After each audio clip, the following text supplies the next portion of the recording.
Yes, you are. But it would be Steve.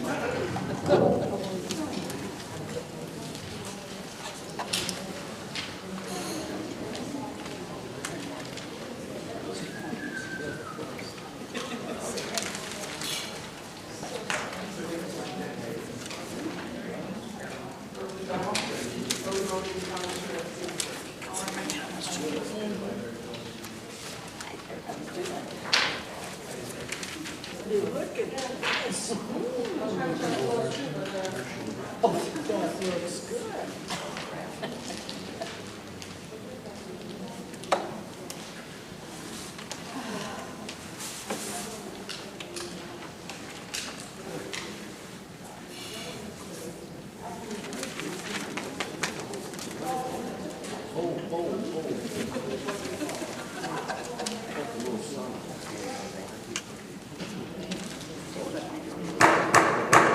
Call meeting the order, Vice President Caldwell. Here. Here. Here. Here. To the first item, intercon submissions. Carla's here yet. Do you want to give anything, or do you want to put this up later?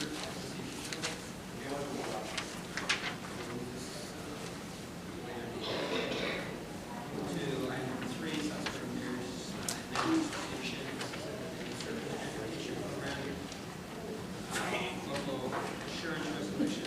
Can't hear you. That's the one, two, all right. I add all the trustees should have resolutions. With any questions? Allowing supplementary managers to help the village and some small money to go towards the resurfacing of the Route 394 South Carolina. Do you have any questions? Anyone want to keep?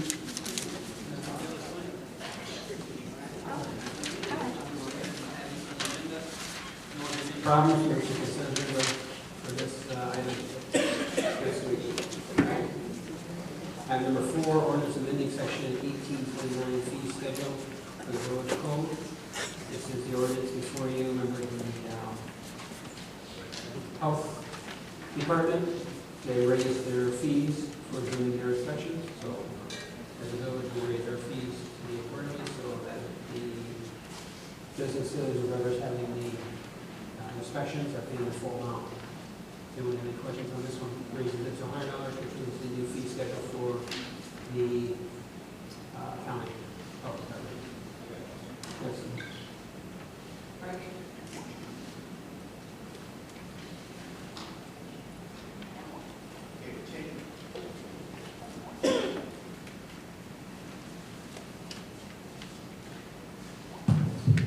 Okay, we changed the fees from 60 to 100, but the follow-up, do they all stay, do we have them all staying the same for the follow-up inspections, or is Yes.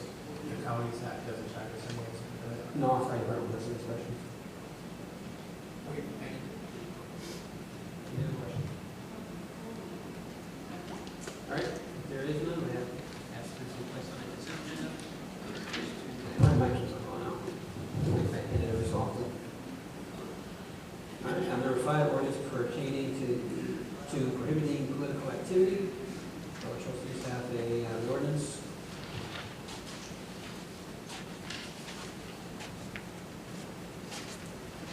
Trustee Myers, second on this?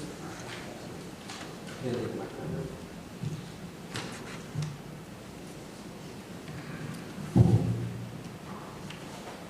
The ordinance committee met on the first proposal, and we looked at it, and we made some recommendation, and there's a couple of things that we wanted some area name, we wanted to know how far the limitation was, and we wanted to make sure that it did not interfere with anybody's rights, so forth, but in the process, we did find there were a couple of things that in the past we all believed, and that there's actually no standard under the Illinois revised statute for it. So then we asked the village attorney to go in and review it and see what we can come up with for the, at 3:30 this afternoon, I received, or the village received the revised statute. So I haven't even had time to take a look at it. I just received it. All the trustees should have got it in their package. And the new one, just, if it says the ordinance amendment section 2, that's 452 for political activity of the village. Everybody should have got that. Now, once again, yeah, it's in your box. And the clerk said to make sure she put one in everybody's box. Again, there's a couple things in here. I haven't had a total time to review it, but I think it's pretty fair. It doesn't stop the school board from getting signatures on our property. It doesn't stop us from getting signatures on ourselves, their property. There's some other things here that, once again, I don't want to go on without actually reading the entire thing in depth. I did receive it tonight as I came in. I would like for the trustees to take the ordinance and we can discuss it tonight at that point. Again, they're not going to get my honest opinion until I really take a couple of minutes to really go through this and do it. And I wouldn't expect you guys to give me your honest opinion on anything without taking a look at it too. Do we need something out there? I don't know. I know over the years we've only heard say, evidently. You call one representative and he says, no, it's always been cutting. Then you call the state's attorney, well, I'm not sure. Then you call the attorney general. Well, it's been like that for years, but then it looks at the Lord, behold, there's really nothing in it. State statute. I read state statute twice myself, and it doesn't cover it. So this is the reason this all board found this. And I had to apologize. I was out of town at a conference, and when I got called on this, and I really couldn't do anything 180 miles away. So. But there, I asked the attorney to look into it and check with the state's attorney general, and get us something that and get back to me. But all of the things that we requested is in here, and we requested that we definitely not try anybody. We just need a distance from the building. We need a distance. Is it the curb? Is it the public sidewalk? Is it the building sidewalk? Or is it the driveway? Whatever. We just need it spelled out black and white. And by doing that, I think everybody would be on board. So once again, we can talk about it, but I'm not going to give a total thing on this ordinance I just received tonight when I walked in the door at 6:30, at 6:15. With that, I apologize, Mr. Mayor. That's all I can do tonight. I recommend that everybody take a chance to look at it. But if whatever we do with this, it's going to follow from this town all the way through. So encourage each trustee to take a good, solid look at it and decide what we're going to do with it. If you don't like it, we send it back to them and get it reworded until we get something where everybody in the village can live with it. This is only a draft for people, but you got from you. It's not our ordinance, so we will on. Any questions, comments? Yes, I have a couple.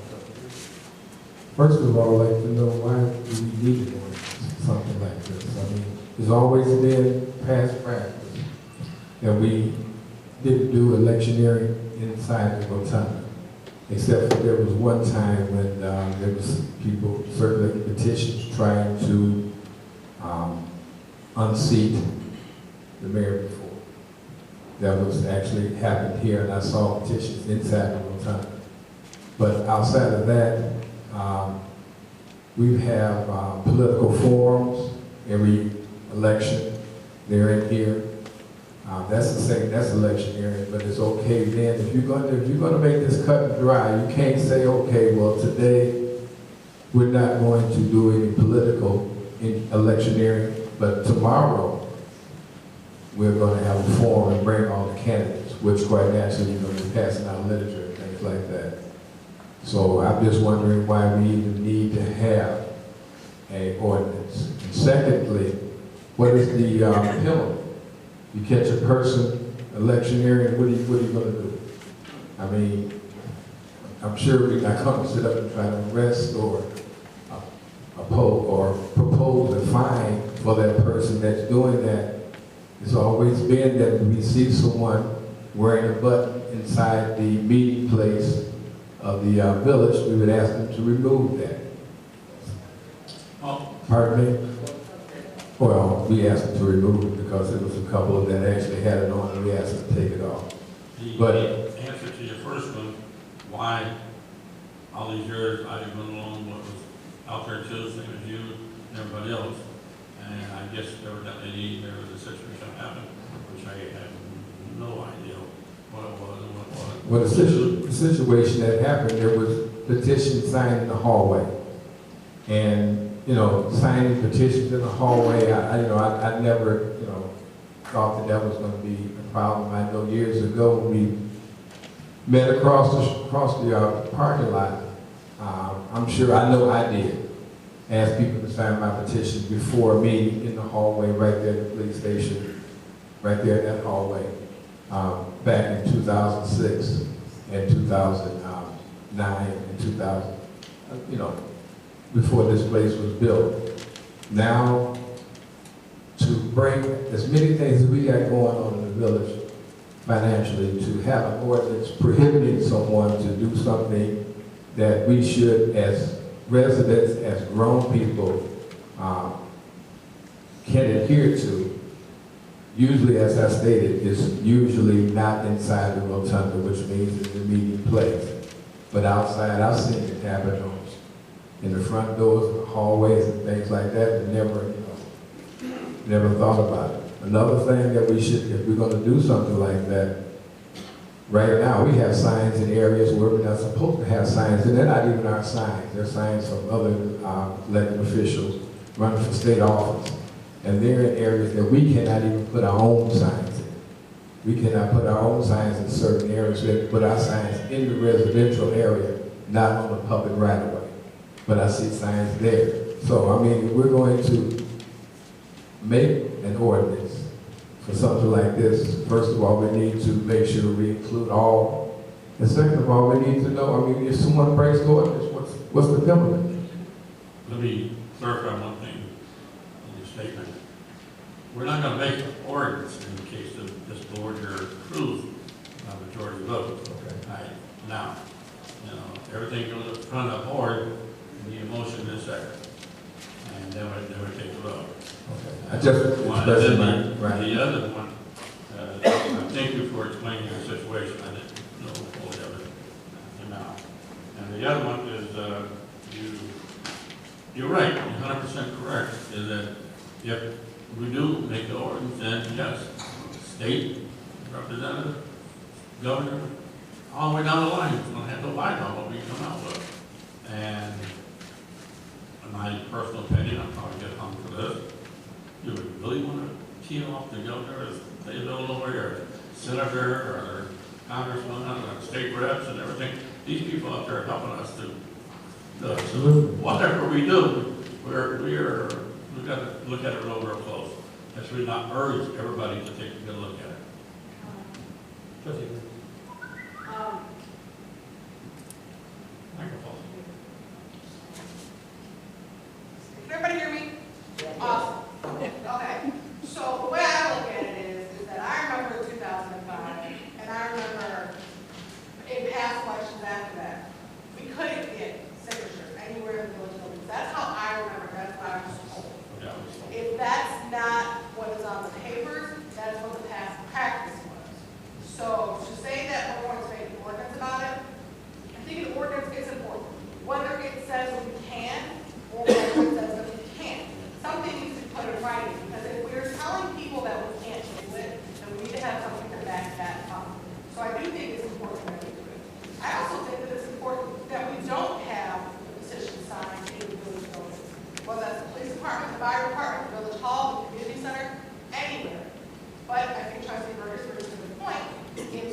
about the forums. I think that that needs to be put into the ordinance to allow for that. Because during the forums, that's when every person who's running for a village office is asked to participate. They can choose not to, but they're asked to participate at that time. And it has always been an opportunity for them to come in, bring their signs, and be able to kind of promote themselves.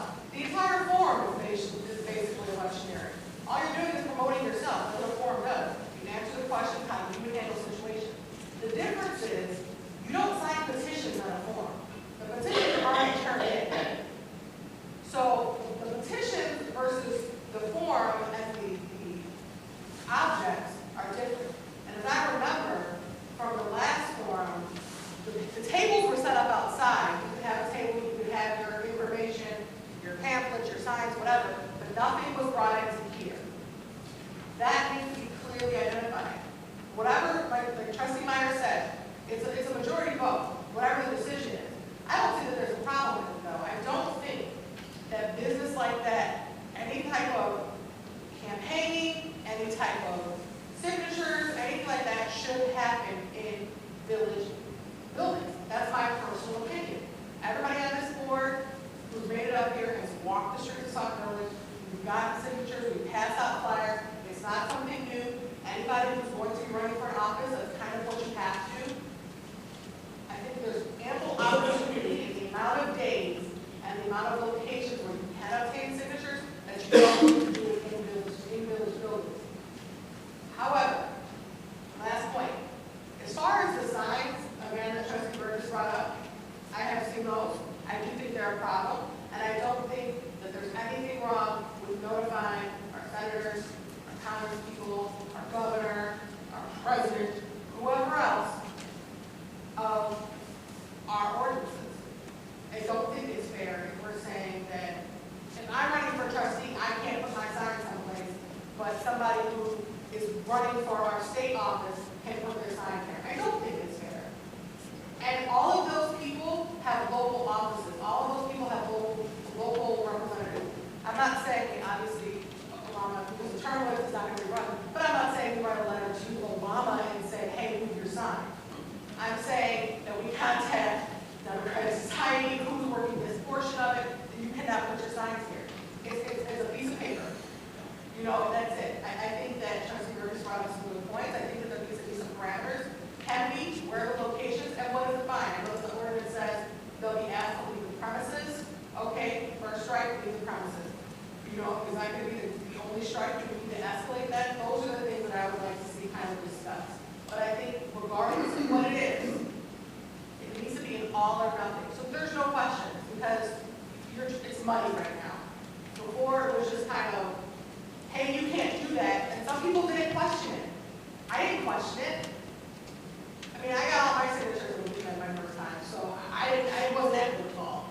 But for people who have, if I tried to do it, I would have been told not to. I wouldn't have questioned it. I don't think at 22, I would have said, hey, where's that in the ordinance? Or, hey, where can I have that right? I didn't know. So some people are not going to ask that. So I think it just needs to be able to, we can present it, this is it. And I don't think that it's a bad idea to have it on the website, whatever the result is. Have it on the website, have it as a reminder to people who are running, because I know that there may be some people who are here tonight. I know there are definitely some people who are here tonight that are running, and there may be some people that in the audience that are running, or know some people who are running. So it's just, all this information needs to just kind of be disseminated so there's no question. I just wanted to bring to your attention, Trustee, you do understand that the ordinance says no leaflets. It says no leaflets. It's not just signatures. So, as I stated before, you cannot do a little bit. If you're going to, the form, we pass out leaflets. So it's okay to break the ordinance for that particular time, but you can't break it up until that time. I mean, if you want to pass out literature about yourself or whoever happens to be running, you cannot do it only at that one time when we have a form. And I think that alone by itself is hypocritical. If we're going to not let anyone pass out any type of leaflets, then we cannot have a forum here. I understand what you're saying, that it is to inform the people, but if we pass an ordinance and the language in this ordinance says may not engage in collecting signatures or distribute leaflets inside municipal buildings. If that language is going to be there, then it has to be all the time. We can't do it for some time and then sometime, because now we're not following what we should be doing. So either we can have it stay the way it is and not worry about an ordinance, or if we pass this ordinance, then we cannot have a forum. Well, I think the ordinance is created by our suggestions. We have the ability to alter the verbiage in the ordinance. So if we think that there needs to be an exception for a forum, I think that, like I said, that needs to be in the ordinance, that the opportunity for leaflets to be passed out is prohibited in the village buildings, with the exception of a forum, something like that. Or the opposite of that is to not have that. We can still have a forum without leaflets. You would be able to talk. You're still electioneering. When you talking about yourself, for yourself, I don't disagree. you're still electioneering. That's why the clause needs to be put in the ordinance. There's clauses to ordinances and laws, and there are sections to everything. That's why the ordinance needs to be put in there. That's why I said, I'm talking about the point that if this is going to be passed, or this is something that's going to be prohibited, the forms need to be put in there. And I do think the forms are a good idea.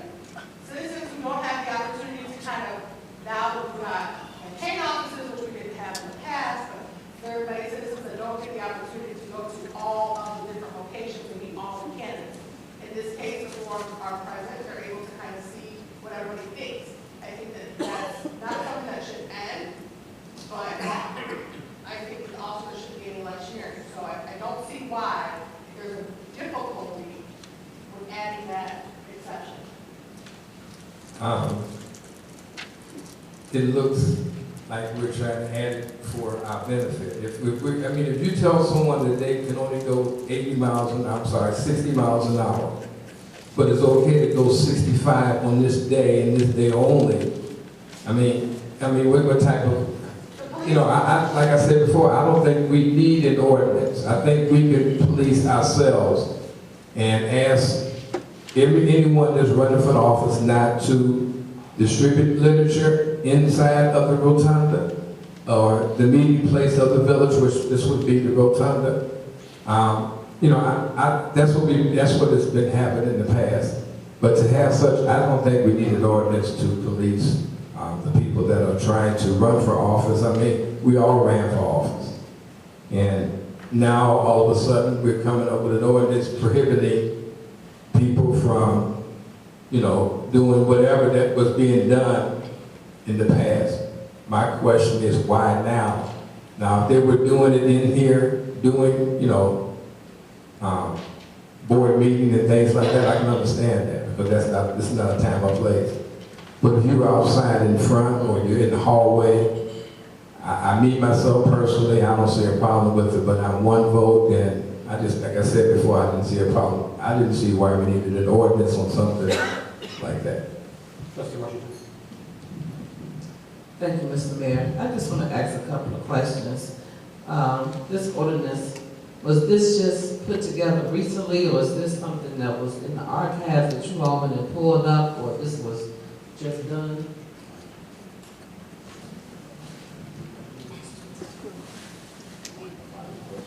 Okay. It was put out there to look into the, if or not, if we needed another format or ordinance or anything so there was foresight that it was not in the statutes. And I personally always thought it was, but I was always told that we didn't do it. So then there was a situation that happened, as Trustee Purdy just explained it, and now they asked for a ordinance to be looked into. Do we need one? That's for the board and the mayor to decide if we need one. Do we need something other to spell out what's going to be accepted? Yes, we do. whether it's all of us saying, sign our name to a David, that we can do all of it, but we do need something other from, whatever we do, it's going to carry on from here on. So it's up to this board to decide, but I would like input from all the trustees, and I don't. I don't know if I got my answer, trustee. I'm asking one question. Was this already in place, or was this just put together based on what's going on now? That's all, that's what I want to know. Was this already in place, this ordinance, but probably, you just put this together this week, That just came together this week. based on what happened? For the last 2 weeks. Okay. Excuse me, I have allergies. Nevertheless, I want to concur with trustee Burgess. I just don't feel that, we need an ordinance in place to spell out where people can get signatures other than in the rotunda. It's just, to me, one vote like people say, but we had our yard signs out there in the foyer. We had our own tables out there. We just let people take yard signs. I mean, if people are inside of this area circulating petitions or get signatures or displaying cap buttons or anything that's political, we should ask them to remove it or cover it up with a jacket. If they have buttons all over their shirt or on their shirt writing their picture, they running for something, they can put a jacket over it in here. But I don't, correct me if I'm wrong, I don't think we own the sidewalk. I don't think we can tell people what to do on the sidewalk. And also, when people come out of the schools, everybody is waiting for election day as registered voters are coming out, they're going to be asking them to sign their petitions. What if the schools say they don't want us on their property? What if they say they don't want us over there in their parking lot, they want us 40 feet away? I mean, here at the village, who's going to measure 40 feet from every entrance and from the exits? Who's going to be out there measuring and watching people doing it? Who's going to police it and patrol it or monitor it? I just believe that people can be mature enough to let them know the parameters of where they can and cannot be. They'll follow that, and if they don't, then we would want to ask them, sincerely, could you please not circulate in here? Like we tell people, turn their cell phones off. If people's phones still ring, you don't go call the police, they sort of phone, they come take their cell phones from them. All we can do is ask, but to really make an ordinance where it is all like the law, where people cannot petition or pass out their leaflets or their petitions or wear political buttons and badges or leaflets outside of the rotunda, I just think that this has been past practice, and I know it has because we've all done it. I just think we should actually leave it alone because we all have ran, we all are going to be running again, and whatever you set in place today is going to be forever. So with all that said, I just think that if it's been past practice that people can't get petitions signed in this rotunda, I don't know about the police station and the fire department, who's going to be monitoring all of that? If they're on the grounds 40 feet from the fire department's front door or the exits where the fire trucks come from, who's going to watch that from now until election day, 24 hours a day? It's 3 shifts, people going to work trying to get petitions signed. I think there's a lot.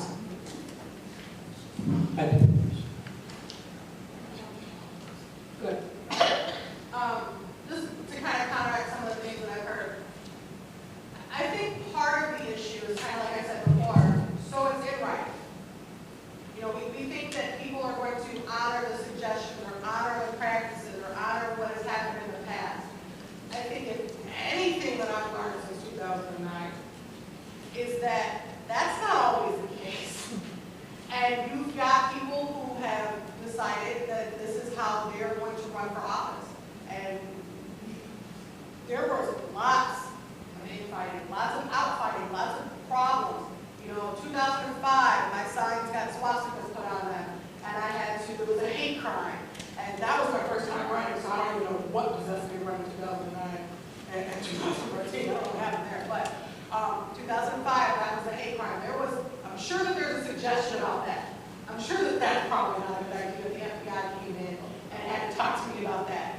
And then you flash forward to 2009. In 2009, you had situations where the same thing happened. You have these suggestions, what has happened in the past.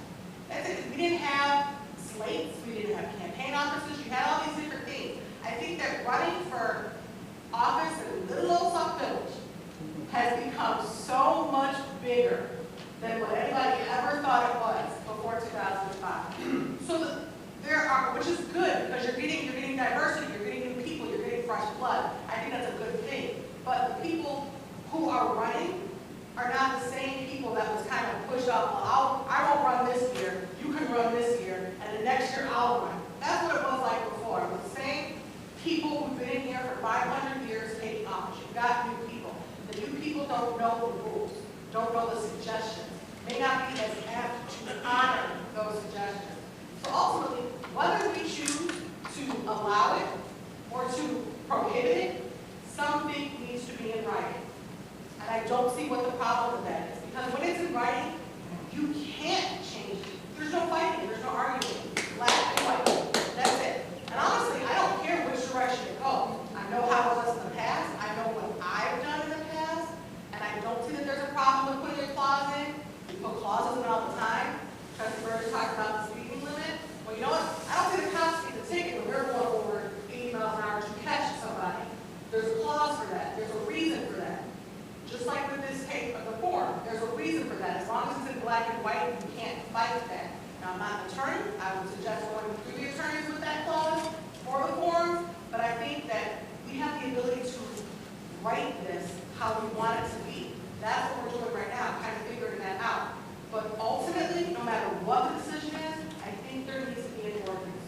So that we don't have to have this conversation, because we had this conversation in 2011. We had this conversation in 2012.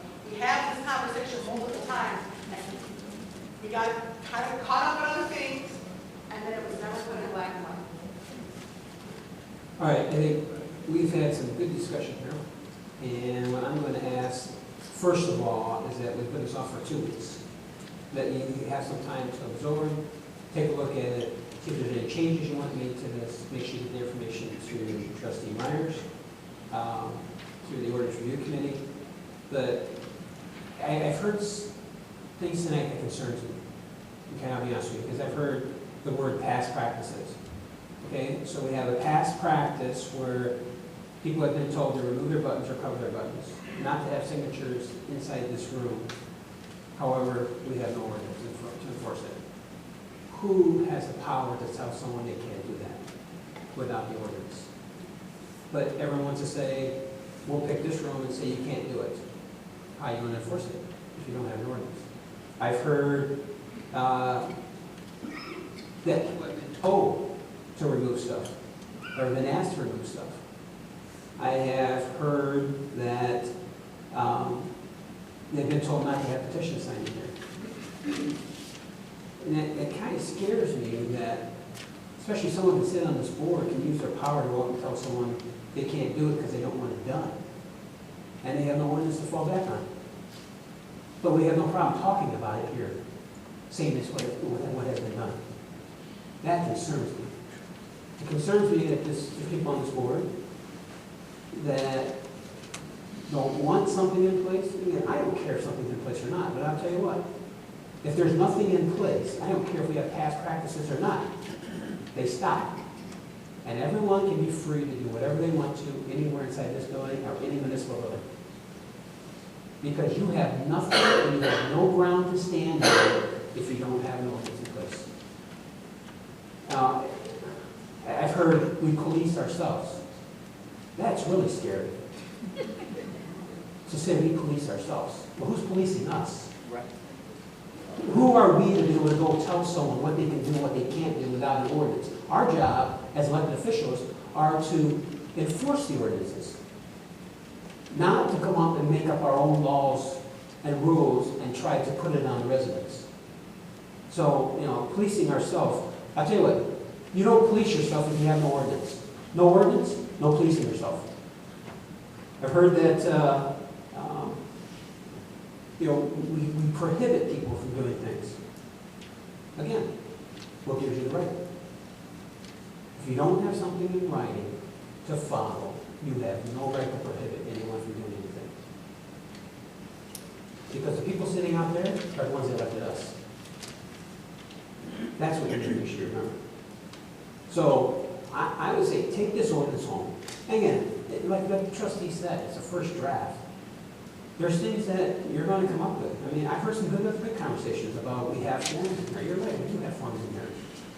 But there's things that can be put inside the ordinance that says that forms that are approved through the board, you know, that we can have those forms on certain dates. Things that come before the board that's voted on. Again, however it wants to be worded.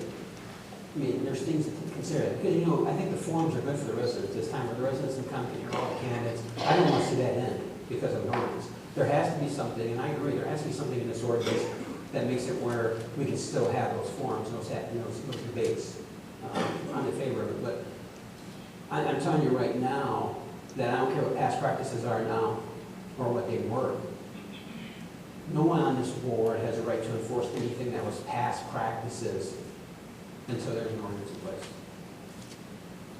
So, I mean, people sitting in the audience that are running, you can go out there and tell them all you want. You can't get signatures in this rotunda. I'll tell you what I can tell you. Drop dead. Show me an ordinance. And if there's not, you know, go pound sand. You know, so, you know, this board can make a decision on what you want to do. You're the ones who's voting on it. But if you want something to enforce, there's an ordinance that has to be in place. If there's no ordinance, you've got nothing to enforce, and you can't police yourself. So, I would say in 2 weeks, we put this back on the agenda. We got to get with the trustee. Mr. Mayor, Trustee. in regards to what you just stated as far as you need an ordinance, there's no ordinance that says people cannot talk among themselves when they sit here at a board meeting, but they don't, because of past practice, because of, you know, that we had a courtesy not to do that. This is what I'm asking about the same ordinance. Now, you stated that, that a person has to have some meat to ask them not to do something, they have to cut their phones off. As Trustee Washington stated, there's no ordinance telling them that they have to cut them off, or they have to put them on vibrate. That's a courtesy to be asked them to do that, and most people are mature enough to follow that. That's what I'm talking about as far as an ordinance. If we ask a person not to do something, I'm hoping that they're mature enough not to do it. But it seems to me like we're sanctioning someone. We're actually trying to sanction for whatever reason. However, we're sanctioned up to a point. Then if it's self-serving, where if you have a form, which a form is self-serving, then we won't have, then we don't enact the ordinance at that time. That's something that I have a problem with. If we're not going to be able to do it, then we don't do it at any time.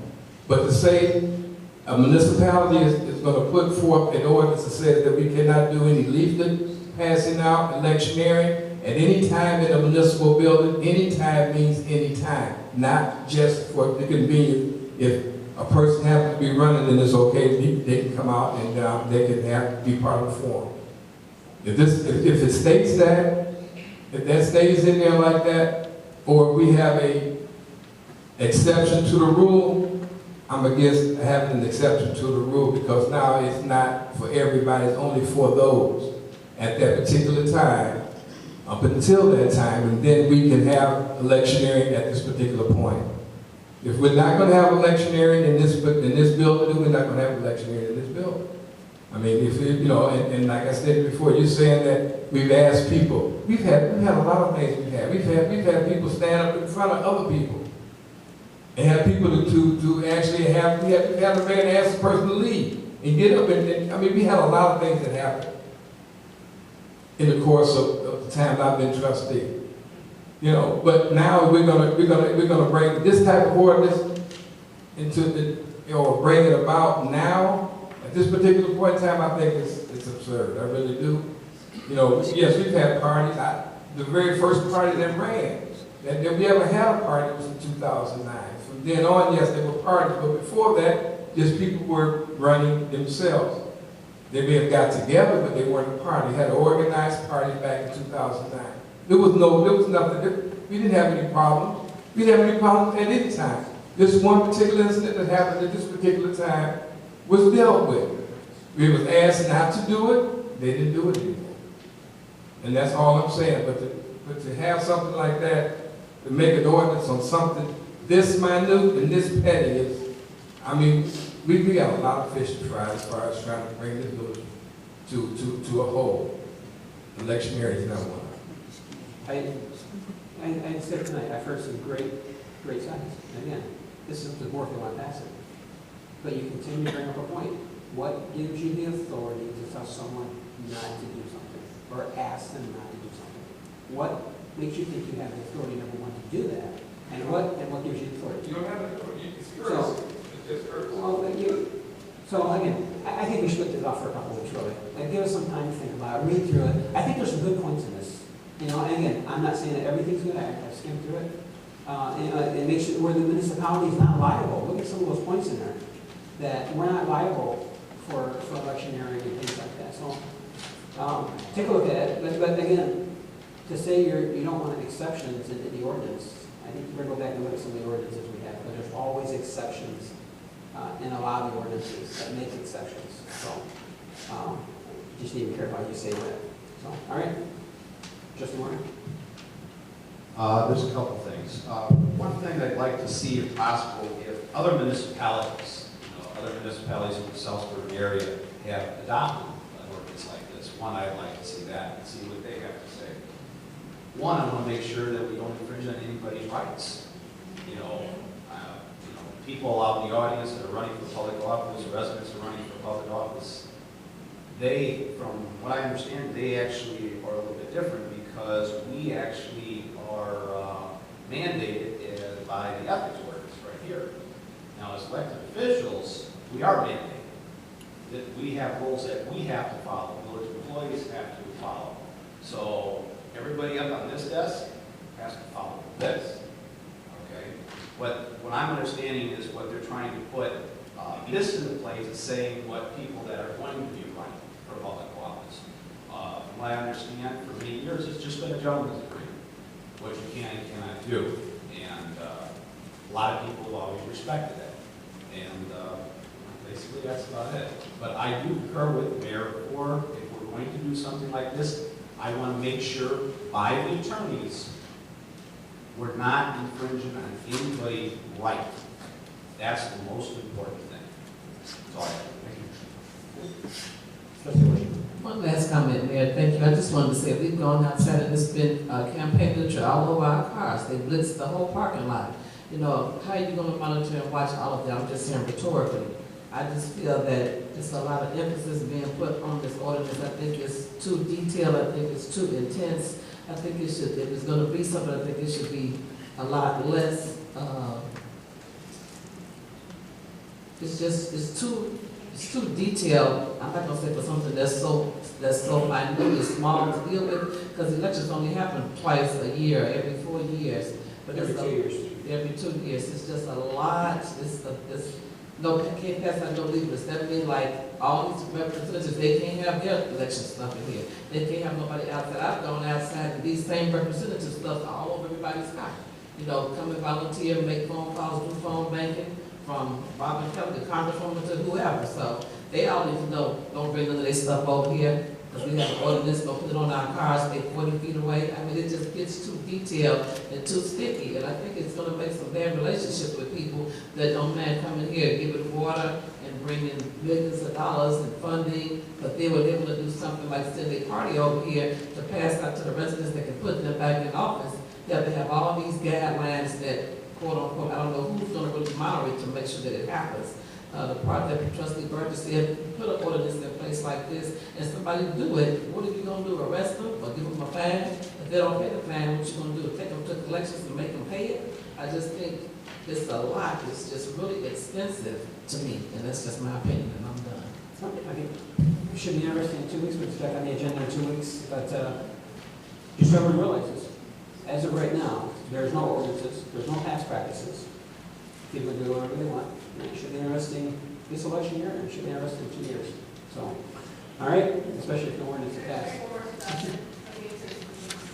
I'm not up for election day, so it doesn't bother me either way, but I think if it's hot button of an issue, and I think people are focused on the timing of it, because I think that certain people are worried about, because they're the ones participating in it, they don't want change. You can put it off until after April, as far as I'm concerned. The problem is that we've seen how with every election, the water has gotten a People have tried new things. They've asserted new things. We didn't have to worry about social media and sign destruction and cute little graphics with people's names coming out of Twitter. We didn't have to worry about these things in 2005. Every 2 years, things get a little bit more money.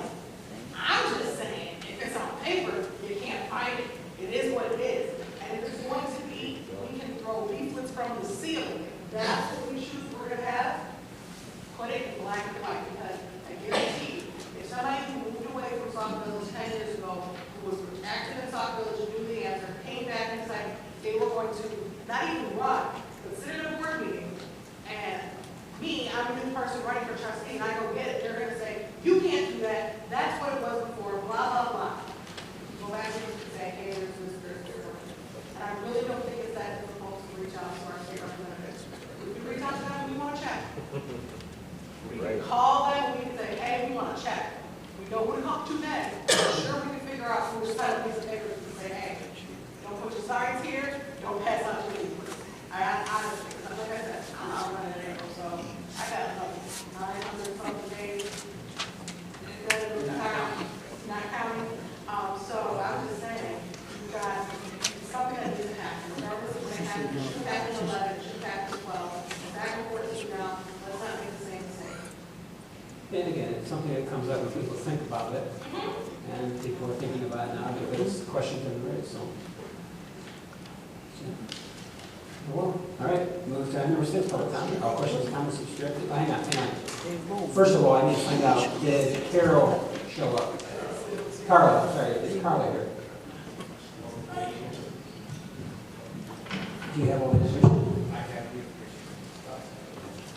Let's see if we can get it. So let's table this for 2 weeks, because I'd rather have the board have all the information. All right, so we'll put it back on in 2 weeks, and if you reach out to her and see if she can come out for that. All right. All right, questions, comments restricted. The mayor speaker may give them 3 minutes to comment on topics of their choice. Each speaker will be allowed 1 opportunity to speak. If you would please give your name and address for the record. Thank you, Rose Langston, Sauk Village. I just want to announce that Leisure Timers is going to have a Halloween party at 2 o'clock tomorrow. And also to remind all that we have our open senior activities this coming Friday from 12 to 4. And then every Tuesday we've started the Silver Sneaker at 10 a.m. in the Senior Center. Now come to the point number 5. Since I've been involved with the forum is not any particular person. It's for all candidates. We do not support any particular candidate. It's open. There is no favoritism paid to anyone. There are rules and regulations, letters sent out to candidates telling them what they could and could not. Even though we have a letter telling them that they are not to bring any buttons or anything, campaign things, we have had these new candidates coming in with campaign buttons on. We've had to approach them to remind them. The letter stated no campaign information. You do need something in black and white. And I do believe that you should make an exception for the forum since we are not supporting any particular candidate. We have made a statement that they could put campaign literature outside in the hallway, and they had to be removed, otherwise they are all destroyed immediately after the meeting. So I can't see any favoritism, and it is only fair, as I heard somebody say that there are a lot of people that are not familiar with the candidates. They do like to see the literature, so I see nothing wrong with it. We don't allow campaign literature in the senior center at all. If anything is left, it's all thrown away. So I just believe that we should have something in writing because we have a lot of new people running, have no idea what goes on. Even the letter to the candidates state things, they don't even follow the rules. So if you have an ordinance, it should be enforced. Thank you. Larry Stewart, 1655 216th Street. Mr. Mayor, all these questions are directed at you on topics of their choice. Mr. Mayor, I didn't quite understand something when Trustee Burgess was mentioned with the violation of the Open Meeting Act. I heard his name, but I didn't hear the other trustees or public officials that were there. I would like to know the names, if you can give me those in this open meeting, of who was there in that violation. And the other issue is, I'd like you to give me the number to City Hall, and if I can call them right now. Sir? City Hall, can I call City Hall? So you can hear? So, it's just a question.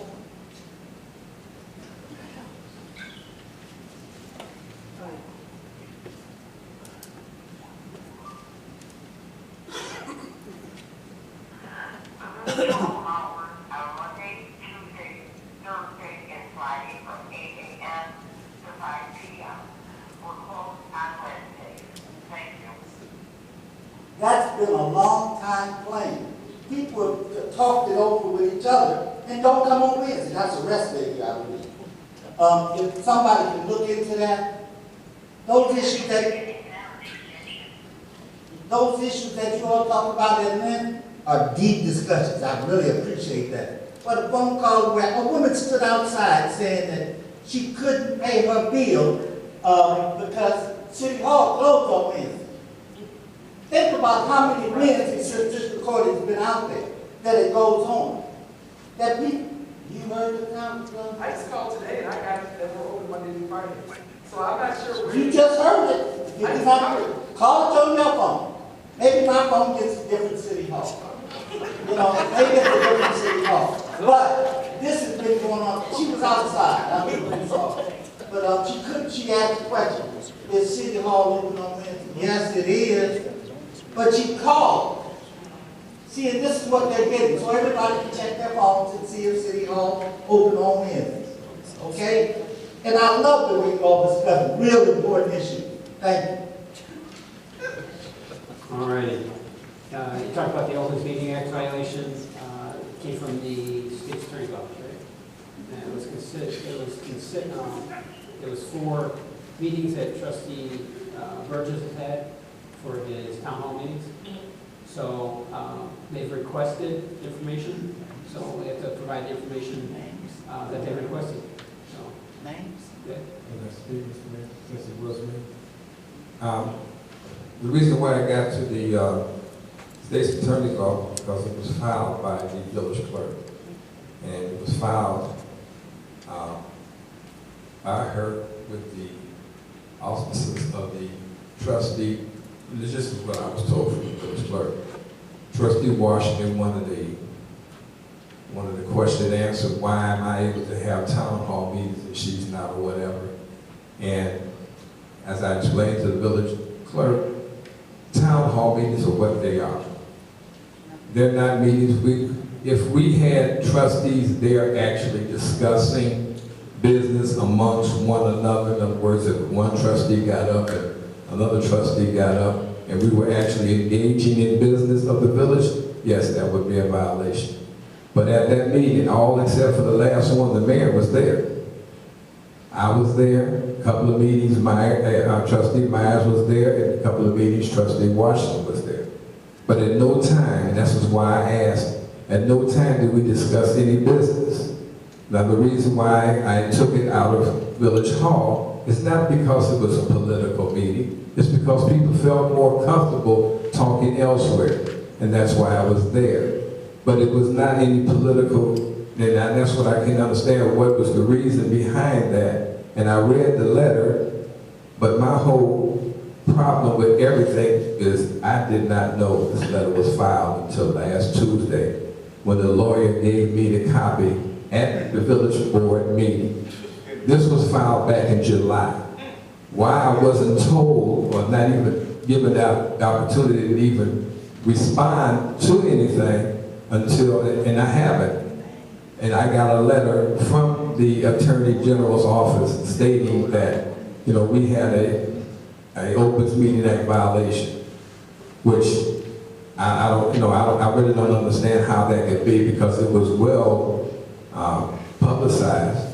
I had leaflets out. I even announced it here at the village board meeting that I was having a town hall meeting. So how can you make it a violation? Only if we were discussing village business. No, people were asking questions about things that are going on in the village, and I was trying to answer what I could, and what I couldn't answer, I told them I would get back with them. That's what the town hall meeting was. The mayor was there. I'm sure if I was violating a ordinance or violating anything with Open Meetings Act, I'm sure between July and October, the mayor would have said, hey, why would he keep coming to the meeting if he knew it was in violation? That's what I couldn't understand. But why I didn't get informed, I don't know. So that's the answer to your question. I don't understand. I did ask the village clerk why she couldn't tell me, and she basically said she was going because one of the trustees asked for a ruling, and she didn't have a ruling, and she wanted to find out. Fine, but we're all supposed to, I thought we all supposed to work together. I think the other thing to make clear that it's up to the State's Attorney's Office, it's up to the PAC to decide if, number one, it fell under Opens Meeting Act, and it's up to them to inform us what was violated, if anything. So, again, it's not, I guess you say, we will work with the State's Attorney's Office, provide whatever information we have, and then they can make a decision on if it's in violation or not. So, the other thing too. Were you informed that this letter was going out? Were you informed? I received the letter Tuesday night. No, were you informed? Your mic. Were you informed that the clerk sent such a letter to the state's attorney? Were you informed back in July when this letter was formulated? I know there was a question asked. But you don't know that, in other words, you don't know if... I can tell you that I know a question was asked if it's in violation of Open Meeting Act. Just like I know that I reached out to the State's Attorney's Office when I was having my meet the mayor in the park to find out if it's something that I could have or if it was violated, especially from the trustees' right. So, my answer came back pretty quick. I can have meet and greets. But I'm asking, were you informed by the village clerk that she filed such a letter with the state's attorney? Were you informed before that too, before last week? I was informed that the question was asked to the state's attorney's office. So therefore you knew of the letter? I didn't know the actions of the state's attorney's office. No, not the actions. I'm asking you, were you informed by the clerk that she filed such a letter? I knew that the question was asked to the state's attorney's But you, office. okay, so therefore you knew ahead of time and you still kept coming to the town hall. Okay. I know that since we have IML, we have so many sections on open meeting that yet there was, it's called Robert's Rules of Order. So order of decorum. And then there is an ordinance for that. So I think with all the Open Meetings Act training that we have, I think there's, number one, there's rules that are changed every year. That's why every year we go to IML and we have the opportunity to go to those training sessions. So whenever a question comes up, we go to the state's attorney, deals with Open Meetings Act, when it goes to the attorneys, or you go to the state's attorney's office. I think what you have to remember is, and the reason I say we wait for the state's attorney's office to tell us if you're in violation of Open Meetings Act is because Open Meeting Act, if it is considered Open Meeting Act, it doesn't matter if you had a quorum or if you didn't have a quorum. Because, again, we have to wait for the PAC to come back. So my question was, did you know she filed this letter before the letter came back? Did you know she filed this? I knew that the question was being asked. If it fell under the Open Meetings Act. Why did you keep coming if there was a question? There was a question about the form, as far as elected officials being there. Why did you keep coming? Because I wasn't told about this. Why did you keep coming to it if you knew that there may be a problem with that? That's my answer, my question. If she filed it because no one told me the letter was being filed, no one told me that there was any question that my town hall meeting being part of the Open Meetings Act violations. But I'm asking you, and I've asked you 5 times, did you know that she filed this letter back in July? And if you did know that, why did you keep coming to the meeting knowing that it may be an Open Meetings Act violation? And that's all I ask. First of all, I've responded every single time, and maybe I'll make it clearer and slower for you. I knew that the village clerk reached out to find out if it was considered an open meeting. So, again, I answered it every single time. Now, it's up to the PAC, and it's up to the Attorney General to come back and let us know if it's considered an open meeting. Just because you have a quorum, or if you don't have a quorum, they both could be in violation of open meeting act. Because if it's considered an open meeting, under the Open Meeting Act, it doesn't matter if you have a quorum or if you don't have a quorum. Because if you didn't have a quorum, you weren't supposed to have a meeting. If you had a quorum, you just got to make sure that everything was posted and But done the right. town hall meeting is not an Open Meetings Act violation. It's a bunch of citizens getting together, discussing what they like or don't like about what's going on. We're not conducting. You did get your handouts from the Open Meeting Act, right? I know the violations of Open Meetings Act. That was not one of them. I think you better go back and No, look it's at it. not. I don't have to go back. I know I'm legal. And also, I just dialed City Hall. It does say exactly what he said as far as being I just dialed. Trustee Washington. Thank you, Mr. Mayor. I just want to say that I heard Trustee Burgess say my name, and that because of me, the clerk called downtown, or because I asked in the minutes. See, I asked in the minutes. In the minutes when we were sitting up there down here, if I asked that, first of all, I asked it because I was told when I started the community organization, Sauk Village, for Permanent Dialogue, I could not have meetings in the retirement. I could not have meetings in the village hall. So I asked, why do Trustee Burgess have meetings in town hall meetings in the village hall, but I have to go to the community center?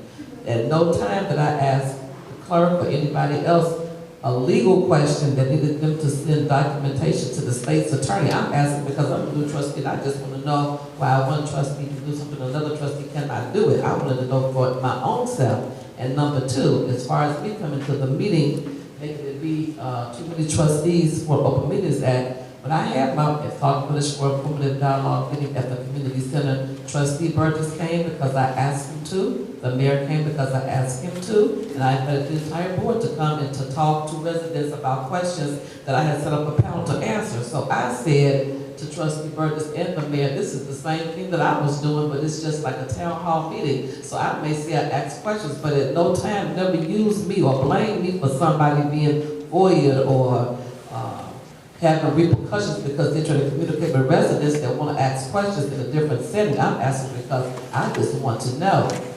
But again, there was 2 issues Tuesday night that was brought up.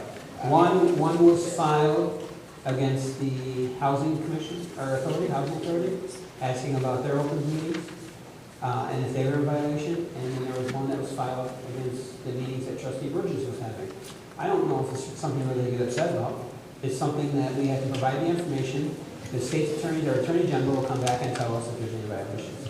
So, I mean, as a village, we will work with providing all the information they request. And that's all good. And there's no reason to be upset, Trustee. No, I'm not upset. I'm just So, saying if it was a violation. there was a question that was asked. If it was a violation, first of all, not against me, per se, it's against the board.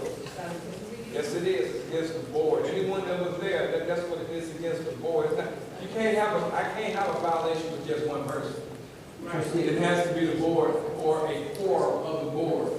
I read that. So it has to be, so Mike, and that's why I keep asking you, you thought there might be a problem back in July. Why did you come to August, September meeting? Again, Trustee, there has not been a decision by the Attorney General, there has not been a decision by the PAC, if your meeting was considered You open guys stay meeting. open and transparent, because this is the first time that I've heard, and that's what I even asked the clerk, why weren't I here, at least let me know that something like that was being filed against my meeting. Why did I have to wait until the lawyer had to be at the meeting at that time that they had actually got an answer from the Attorney General? Why couldn't I be told that there was something sent to the Attorney General by our clerk. Why she couldn't tell me that, I don't know, but we're supposed to be open and transparent. I don't see transparency. I'm sure the housing commission is asking the same reason. Well, I'm not the housing commission. I'm sitting right here asking this question right now of our clerk. Why she wasn't, at least give me the courtesy to say, hey, I'm filing this on behalf, or I'm asking questions, because when I did ask, I'm asking questions to give everything. We did. Didn't we say we were gonna look into it? No, I want to know why I wasn't told about it Okay, prior to the board you know what? meeting. That might be a valid concern. That might be, that is 3 months, Okay. 3 months. Wonderful. It's a valid concern, regardless of the fact, isn't that what we do now? Don't we just, something that doesn't feel right, or something doesn't seem right, so we have to ask so many questions. This is what happened. Everything is getting FOIA. Everything is going to the state attorney's office. If there's a question, that's what we do. We talk about policing ourselves. We talk about people having the respect to do things. A cell phone went off, and we just said people know better. We don't know better. That's a problem. Everything is going to everything. There's no consistency. We've never had trustees say, I'm going to do a town hall meeting before. When Trustee Washington tried, I distinctly remember her being told, you can't do it here. You better find some place to do it, but you can't do it here. You can't do it in a village. You can't do it. You can't. At the school board, she didn't bring it to the school board. I know you did. But I distinctly remember me telling her she could not do it. Now, I've never been to a single meeting that Trustee Washington has had because I worried about those meetings back. Anytime you get more than 2 trustees in a place, you see me, I go. I have never been to one of your meetings, Trustee Burgess, because for the same reason. I don't want anybody ever saying Trustee Williams was anywhere. You see me on Tuesdays, you have a question, you ask me on Tuesdays. You might be able to catch me any other day of the week, but you ask me a question here. When there's open board meetings, so there's no, well, maybe Rosie did this, maybe Rosie did that. No, you're not going to get that from me. That's why I didn't go. But if there's a question, if there's a concern, I bring it back to black and white again. What's the problem with asking a question? What's the problem? Lots of people in this audience, lots of people on this board have asked lots of questions, have put lots of things to the state attorney's office, have FOIA'd lots of things to answer questions. Some may be petty, some may be small, some may be really big. Doesn't matter. The fact of the matter remains that a trustee said, if you can, I want to. What's good for the goose is good for the gander. And it wasn't in this case. A question was asked. The village clerk put it out. The only means that we could do took it that way. If it comes back that it was not a violation, good. Good. You're right. Good for you. You were right all along. Perfect. If it comes back that it was a violation, then, as you said before, it's not against trustee Burgess. It's against this board. And even though I didn't go to a single meeting, I am part of this board, so I'm in violation. That's just what's going to happen. So we'll have to go from there. We learn from our mistakes. We pick up our toys, we go to a different sandbox. We do things differently. That's it. But again, I think we're all getting worked up over something that we don't even know if there's a violation of it. That's right. I just asked why I wasn't informed, Mayor. I'm not having a problem with why it happened or what happened. I'm asking why I was not informed that a letter went to the state's attorney's office with my name on saying that I may or may not have the legal fee. Why I wasn't told back in July when that letter went. That's one thing I asked. All right. All right, let's go to the next one. Next. Oh, you ready? Okay. Tammy Jones, and I just want to kind of briefly touch bases on your number 5 on the agenda because it does affect me as a school board member. When you put this ordinance together, I am asking that you, if you put it together or don't put it together, however you do it, put it in black and white because I too am aware of, and I'll say, the gentleperson's agreement that you would not campaign or electioneer in your municipality. Thank you much. Which means me as a school board member would not go to the district office. I would not go to Rickover, Strasburg, Wagner. Those were off limits to me. Whereas Village Hall, I could have my signatures done, but not in the rotunda. So whatever you guys come up with, make it specific and make sure if it's going to include any elected official, that it states any elected official so that we as board members, because I must confess, which is good for the soul. I was one of the ones with my petitions on Saturday when Pac-Man was here and did not know I was violated. I follow the rules. I don't want to break your rules or the rules that we hold over in our district office. So please be specific in whatever it is you are requesting. But let's make it clear, you weren't violating any rules. Right. Because there's no ordinances. So you're not violating anything.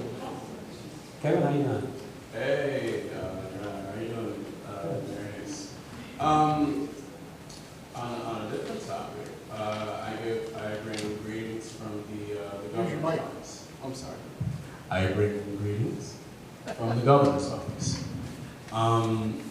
It's come to my attention that Sauk Village, especially the churches and certain establishments in Sauk Village, have not or are not recognized statewide as far as things. In some of the meetings that I've been in with the governor and things like that and the congressman. So we like to extend a specific invite. I've been working, we've been working a lot trying to get towns' voices heard. So now we're having buses. Yesterday we had a bus pick up at Fairway Park 53 residents of Sauk Village to go in early votes. We have I've actually had my hand in getting people started, eight youth in Sauk Village starting to have jobs, working with Congresswoman Robin Kelly. There's also a concert that's being held for Governor Quinn on the 26th. Once again, transportation is being provided by us, and they'll be picking up in the Fairway parking lot. Sauk Village needs to have its voice heard. So you guys get your things together, figure out whatever it is among your elected officials. You are more than invited and welcome to make sure that your voice is heard and meet with statewide officials and things like that. Thank you very much.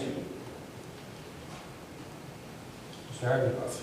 Harvey. Yeah, I agree with the people that said that you shouldn't have the auditors on this election thing.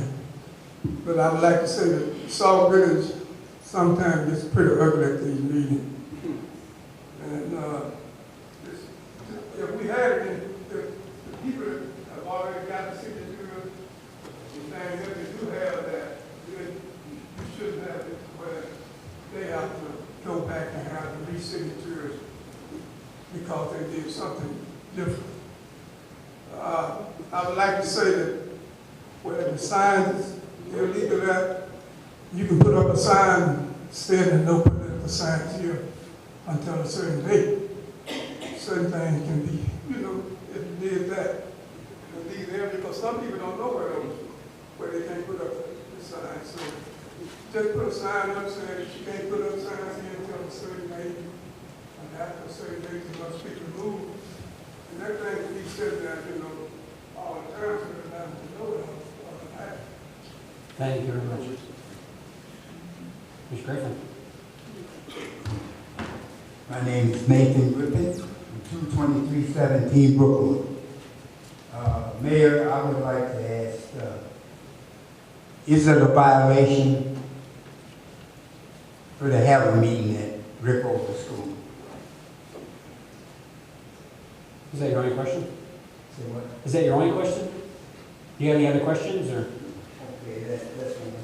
I'm sorry. Do you have to live in the village in order to work in the village? Do you and the police chief converse on the problems and the issues of the village for the safety of the people? And why do the village use rich construction to board up houses when we have public works?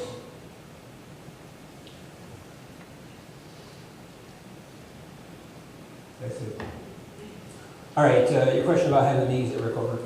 I can't tell you, I don't know. That's why we're waiting for a response from the Attorney General's office and from the PAC, and it's called the PAC. So I'm not going to tell you that I know the answer because I don't know the answer. Do you have to live in the village to work in Sauk Village? No, you do not. There is no requirement for residency Talking to the police chief, I talk with the police chief probably 2 or 3 times a week, talking about what's going on, what's happening.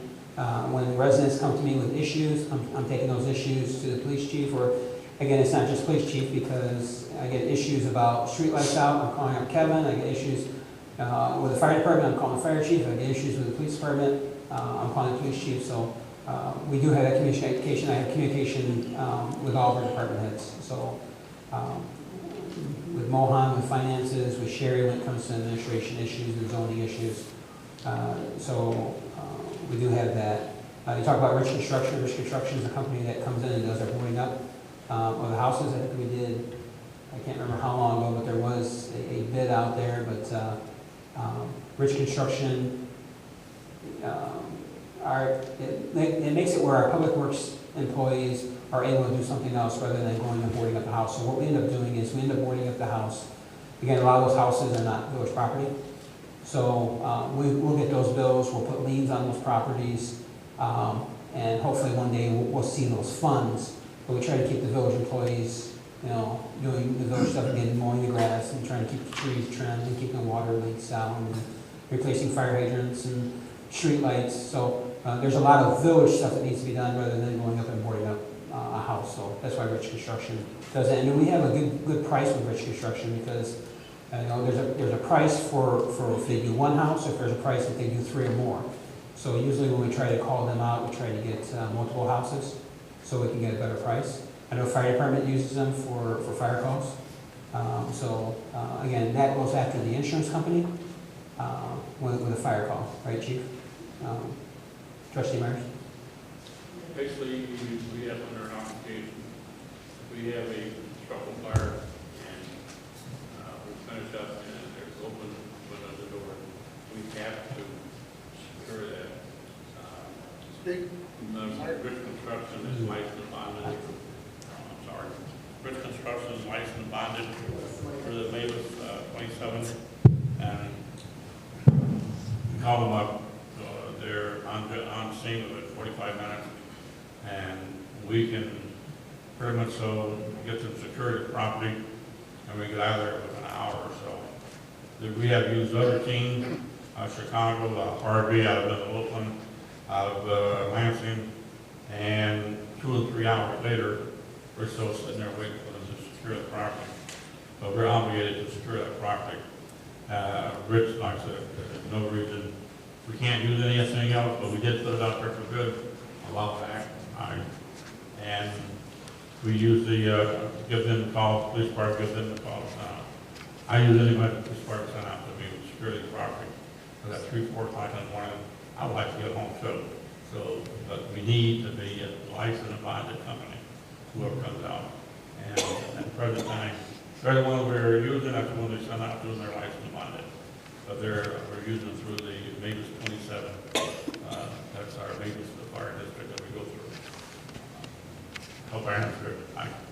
After the meeting, I can explain a lot more detail. But that's basically, we use them when they're on the work with our Mavis system. We use it, another company, if I can find it. And I have to talk to the mayor and the attorney. We see if we get them on board. I don't care who we use. All right, thank you. Can I ask you, can you specify that, the first question that I asked you, I really didn't get the true meaning of the violation, because the reason I said, you have came to the meeting, I seen you had to. So I feel as though if something was wrong that Trustee Burgess was doing, why didn't you protest or say something to him? I'll respond to that during my portion, all right? But you already had your time, so.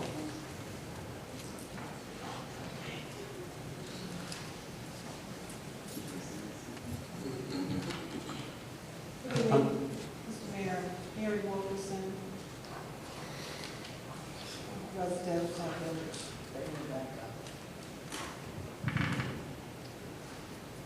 First, I'd like to ask about the minutes that are posted on the website. I tried to print the minutes, and the most recent was in August. I know last week there were some votes for the minutes for several months, August 18th, September 16th, September 23rd, and September 23rd is listed twice. I'd like to know what's the maximum time frame for minutes to be posted, because if we're going to ask questions about it the following week or months to come, then we'd like to ask the questions before the issues are expired. Secondly, Mr. Mayor, you mentioned last week that Governor Quinn gave Sauk Village $4.8 million, and we were all ecstatic about that. However, then you said that it was going to pay off a loan. My question is, what processes went to make the decisions as to where those funds would go? And if the trustees had any involvement in helping to determine where those funds should go. And lastly, I'd like to also point out on number 5, so many people have spoken on it, but I'd like to say back in August, the only meeting that I attended for various reasons, not because I didn't want to, but because I wasn't able to. But at that meeting, you were there, and I asked you, out of political ignorance for myself, I wanted to know why there weren't more trustees present, represented at the town hall meeting. And you shared with me at that time that it was an ordinance, and they would be in violation if there were more than 2 trustees there. So I understood that, and for it to come up last Tuesday, I was really shocked to hear the lawyer state that there was a violation or possible violation. And so all the conversation that we've had tonight has really enlightened that, and I think we should make sure that that doesn't show up as a violation. I know that it's on the state board now, but I think it is true that it should have gone to the mayor first before it went to a higher level, especially if there was a question about it. Thank you. Let's talk about the meeting minutes timeline. Usually when they come before the board, they vote on it. The mayor has a certain amount of time to get those signed. Once they get signed, they go back to the village clerk. She has to do all the documentation, and then they get turned over. So I don't know exactly what the time is, but again, I think I have something like 5 or more days to be able to sign them. I have the opportunity before the next regular board meeting. So really, I think it's like 14 days that the mayor has to sign or veto and bring it back for the village board. And then the village clerk has to do all her documentation. So there's a little bit of time before they get posted on the website. Again, we try to move it through as soon as possible, because I don't think I've ever vetoed anything. So usually when I get them, I try to get them signed and give them back. So as for the $4.8 million, the governor's office made all that decision. It didn't come through here. We knew exactly where it was going, where it was coming for. We've been working with the governor's office for months and months. And I'll be honest with you, Sauk Village does have a loan through the IEPA. That loan payment was approximately $260,000 a year for the next 20 years. That's a major burden on the village residents. It's a major burden on this board when trying to come across a budget. And the governor's office, when he gave us that money, of course we shared everything with him. The IEPA reviewed what the village residents could afford, what they couldn't afford, and even the IEPA, when she was here at the announcement, Lisa Bolnay, I think her name was, from the IEPA, she even said it was too much of a burden for the village residents to make that payment every year.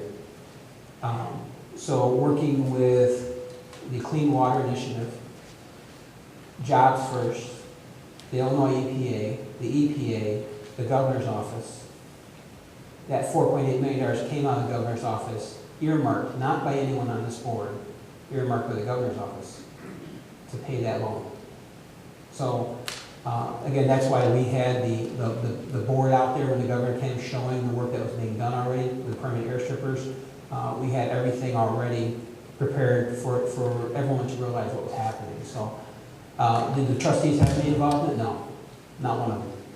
In fact, working with the governor's office, he told me, he goes, here's what you're getting, and I want to be the one that makes the announcement. And he put a lot of pressure on me because I had quite a few weeks before he even came out here where I couldn't say anything to any of these trustees. And it's because the governor made it very clear he wanted to be the one that made the announcement, he wanted to be the one that came out to Sauk Village. Nothing worse would have happened if I came back here and said something to someone, and next thing you know, it's all over Facebook. The governor probably would have said, well, I guess something must not be important to Sauk Village, so I'm not giving it to you. So I know how important something is, and did I keep it quiet? I kept it quiet. My wife didn't even know about it. The only time I said something was when LG Sims was sitting in here for a town hall meeting about a week or so before the governor came out. And the only thing I said, for those that are in this room, remember that LG Sims said there's something big getting ready to happen for Sauk Village. And the only thing I said was, he's correct, something big is about to happen. In fact, I have a hard time sleeping at night. And to keep an eye out because it's coming. That's the only thing I said. So, there's other things happening too. I'm not going to lie to you. We are working with our state reps weekly. And there's things that this village board won't know until it happens. And again, it's important that there's just certain things that don't get out there until the last minute. Because it's important getting that information. It doesn't get blathered all over Facebook or someone's Twitter or anything like that. Because that is what jeopardizes our relationship with our state representatives. When they go through and pass the bills and do all the work to get that money for us, they want to be the ones that tell the people. They don't want someone else coming out and telling it before they get to come out and give us the good news. So, and again, I know where my leaks are, and I could probably go around and say, I can tell certain trustees, I can tell certain employees, and I know it will never get leaked. But it's not right. If I'm not going to tell one, I'm not going to tell any of them. So, it's the best way to do it. So I can't have someone sit there and say, well, the mayor told this trustee didn't tell me. Well, I didn't tell any of the trustees. And none of the trustees had anything to do with it. So, all right, next. Judy Cast. You know, Mayor, over time, you and I have had conversations on a variety of things, and never once did I feel that you were being insincere or dishonest. And I listened tonight to a lot of political running around the bush. I have to agree with Trustee Burgess. And the question was not answered, and maybe it was because he did not ask the question close enough. The question should have been, were you aware that the village clerk filed a complaint?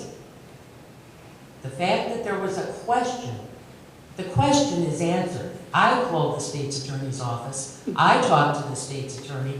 They answered my question. I could come and talk with you and tell you what they said. That would have been appropriate. That would have been, you have got to get this under control. We have a problem. But that wasn't done. There was a complaint filed. And that complaint is not just Derek Burgess. That's for any of the village government that was at the meeting in question. So, I will ask a question. Were you aware that the village clerk filed a complaint back in July or August? Secondly, I'm tired. I'm really tired of the questions and the rhetoric as far as the plan group goes. Every time I get up and speak at the town hall meeting, I have to say, I am Judy Cast. I am not here for the plan group. I'm here for me. I've done that here also. And I'm tired of the people that are generating the stupidity that the plan group is going political. We have never endorsed you or any other trustee or mayor. We have never done that. So perhaps somebody could let Mr. Schenkel and all his friends know we're not into Which is that. why you're letting him know too. And we need to know, I need to know, if you were aware that the clerk filed a complaint in July or August, and if so, why wasn't Mr. Burgess told? That could have been, all this could have been averted. And it isn't everybody getting upset because a question was asked. There was more than a question. There was a complaint filed.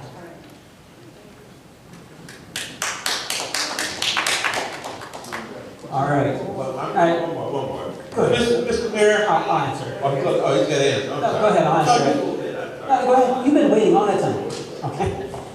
I can tell you, again, I knew that the question was asked to the Attorney General's office. Now, the Attorney General's office, there has been, 3 or 4 town hall meetings since the question was asked. And there was never an answer given. So, to be able to tell someone you can have something, you can't have something, didn't have an answer. So I knew the question was asked, that is it in violation? And I think all this time, the clerk has been waiting for an answer. We received our answer last Tuesday with the Attorney General coming back with a letter saying that there's a complaint filed, I can't remember the exact wording, for the town hall meetings that were held by Trustee Burgess, and they're asking for information about those town hall meetings. I think the majority of the questions they're asking is going to be provided by Trustee Burgess since it was the town hall meetings. But the village will work on providing whatever information we can provide to the Attorney General. Okay? I don't know if I can make it any clearer. I mean, I did not file a complaint. I didn't direct anyone to file a complaint. Again, we were all at the same meeting. So we know there was discussion. I remember the conversation saying, why can Trustee Burgess have one and I can't have one? And again, the village clerk took the next step further and asked the question. So, with that. But again, remember, last Tuesday night, there was 2 complaints filed. And I'm only hearing people upset about one. There was a complaint filed against the Housing Authority about an Opens Meeting Act. I don't see anyone getting up and saying anything about that one. But everyone's upset because the village clerk asked a question. Again, what do we do? Do we continue having town hall meetings and then wait and find out, oh yeah, you are in violation by the time you have 10 of them? Again, because the Attorney General is so slow in answering, just now getting a response. The trustee knew on Tuesday, I think you had another one on Wednesday. So, if he's in violation, he's in violation. I don't know. If he isn't, he isn't, which I mean, honestly, I hope he's not. But he knew before he had his 4th one that it was in question. So, again, I don't hear anyone asking about the other one that's filed. And you know what? That's for the same thing. Open Meeting Act violation. Everyone's concerned about this one. That just makes me wonder why. So, next. Hi, Charles Pondex, 832 Marybird Drive. I'm also the president of the Deer Creek Homeowners Association and the mayor, the board, and the Public Works Department. I'd like to thank you guys for coming out and replacing the lights that we had out at our entrance at Deer Creek. It's a very dangerous intersection there. Even being a resident for 19 years, I found myself driving right by the entrance of Deer Creek. So I'd like to thank you guys for preparing that.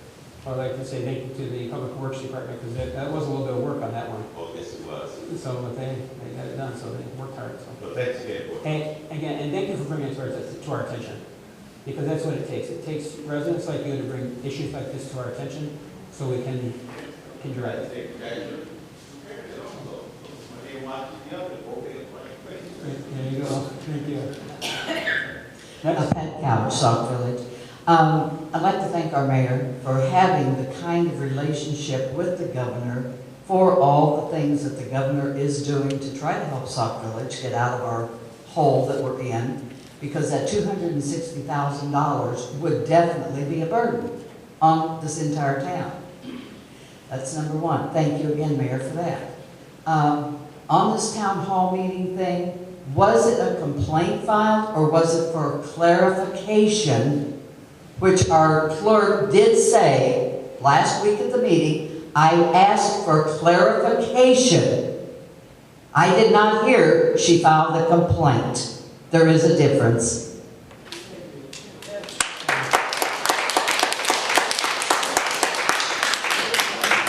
Next.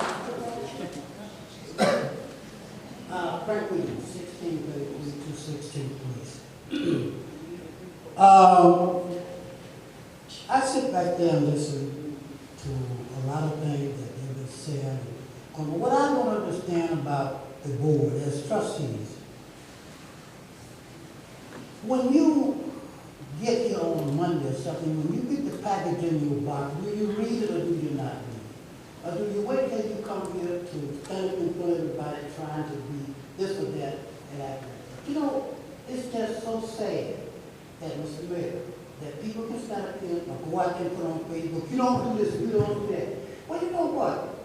If they walk down Sauk Trail and see the improvement, just walk down and see the improvement that you have done. Go and look and see it. Quit complaining over it. Or the same person that influenced these people to come and talk all this crazy talk on Facebook, why don't he stand here and tell you what's the matter out there?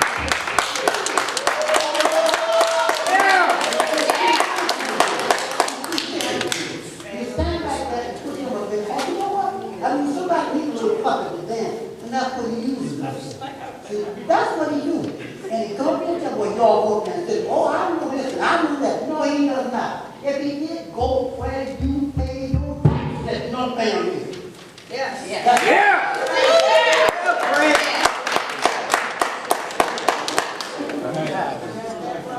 I don't see anyone else coming up. So we'll move to comments from trustees. Trustee Myers, how about start with you, since you get the mic.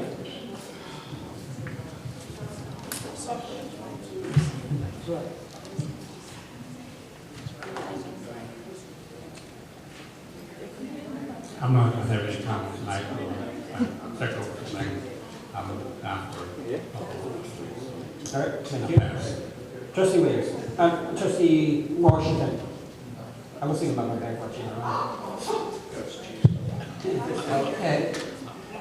Thank you, Mr. Mayor. Just a few things. First of all, I just want to say that as far as number 5 is concerned, I have supported Trustee Burgess by coming to Rick over and he had his meeting at the Village Hall.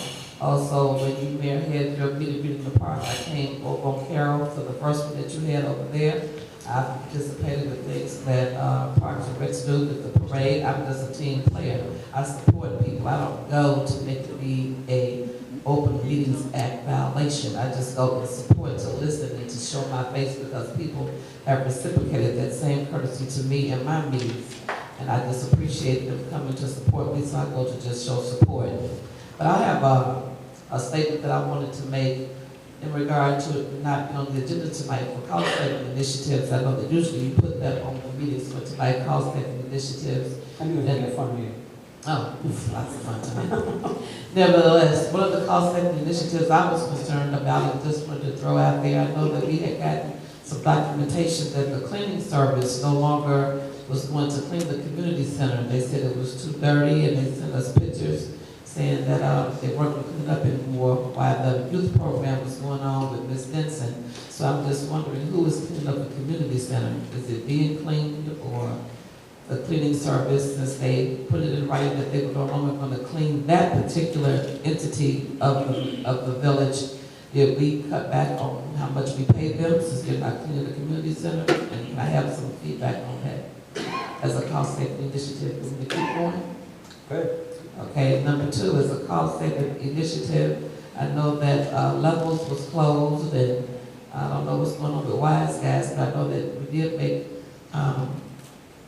it was said at one of the meetings that we were going to take the proceeds from those video gaming to pay for the fire and police pension because I think they're a little behind or whatever's going on with the pensions.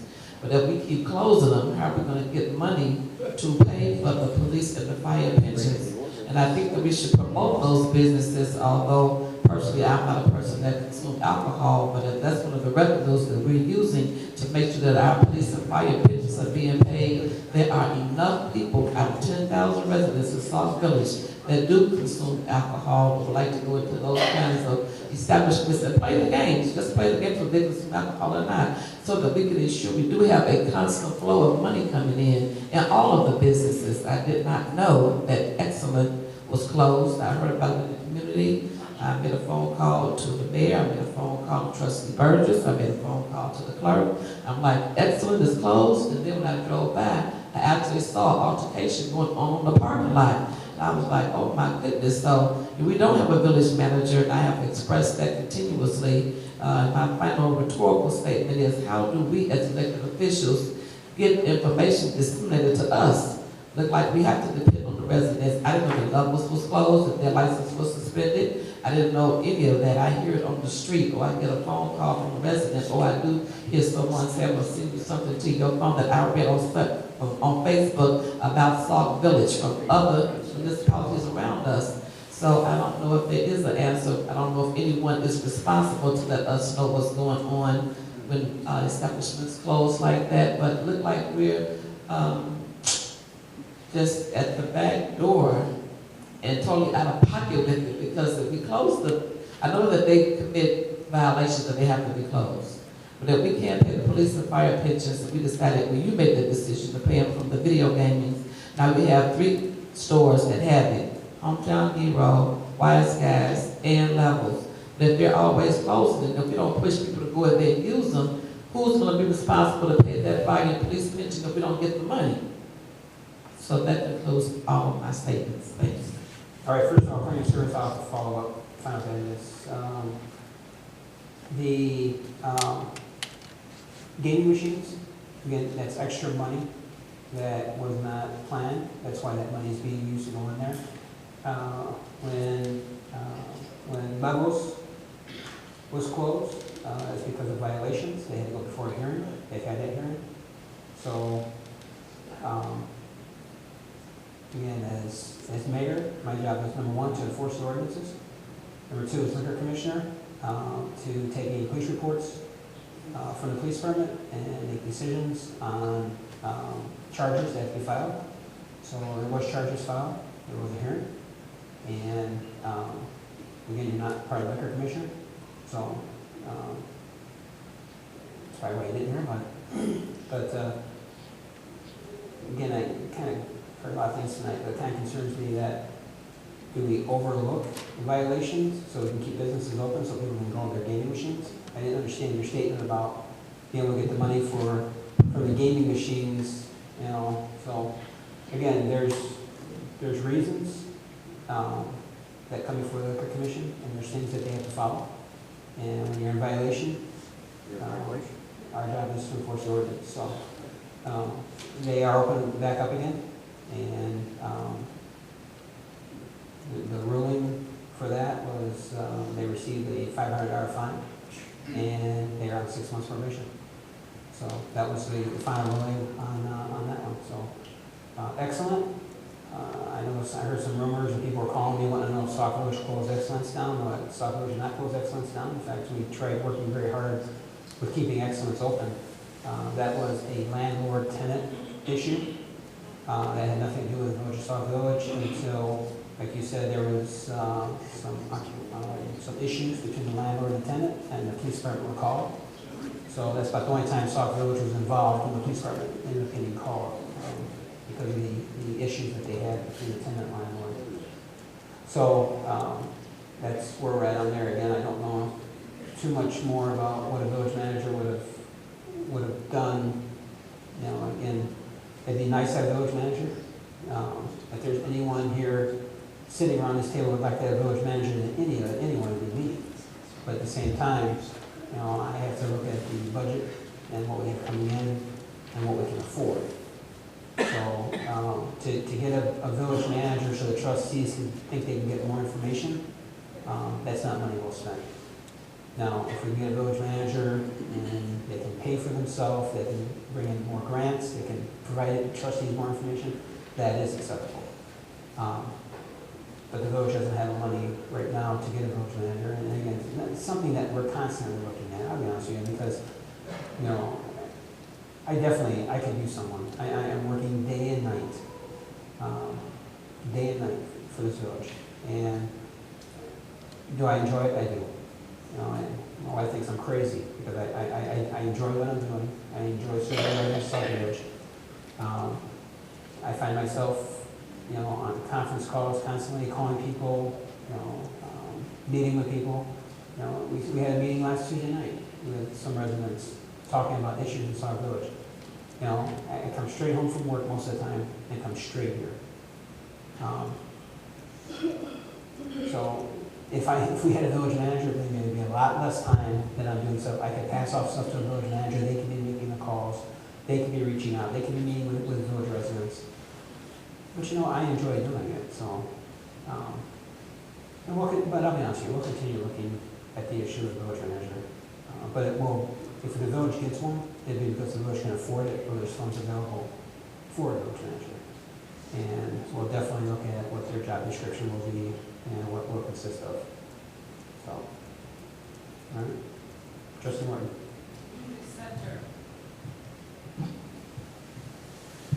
Just a couple of things here. Just one thing I want to stress is that the trustees and the employees of the municipality should really go through and look at the ethics ordinance. Like I stated earlier, what we're doing here for the ordinances is pretty much for the public and municipal officials as well. But right now, we are bound by the ethics ordinance, so I encourage each elected official to look very carefully at this ordinance because this is in place. Something else I want to bring to the attention of the board. I no longer have a committee that I chair, and I have been giving information to the mayor, ideas that I have come up with, so me and Mr. Hanks are working together to put together something. But there are things that I do for the municipality that a lot of people are not aware of. The mayor has appointed me with the consensus of the South Suburban mayors and managers. I actually sit on the Transportation Council. So things that pertain to a STEP grant or something pertaining to Illinois 394, the railroad corridor, the airport, things that are affecting economic development in the South Suburban area, I am involved in and will continue with. I do come back and do give information to the mayor, and it's just something I enjoy. Hence, I've been in transportation for since 1996. My profession, what I do is I drive a tractor trailer, and I actually was a terminal manager at one time as well. So that's an area of expertise that I have, and then basically I gather that information, I put my 2 cents in at those council meetings, and of course I bring that information back to the mayor. Basically, that's about it. Thank you. Thank you, Trustee Foster. Thank you, Mr. Mayor. Just several announcements here. This Saturday, October 25th, will be our trunk and treat. The parade will start at 11:30 from Rickover, going down to the community center, where I hope to have several people who will volunteer to bring their cars and open their trunks. And we'll have some pumpkin raffles for the kids, stuff like that. And after we finish, down at the Church of God, they will also have their trunk and treat, which will run from 2 to 4, and they'll have several things for the kids to do down there as well. So we have an exciting day for the kids here, and give them enough sugar to keep them going for a while. Okay, November 6th will be the next Parks and Recs meeting at the Community Center at 6 o'clock. November 7th will be the next game night that will start at 6 o'clock. That's the family game night. On the 8th will be the craft show from 9 to 3 over at the Community Center. I'll be there probably about 8 o'clock for any of those who are here or sitting here who want to come and set up early. So we'll have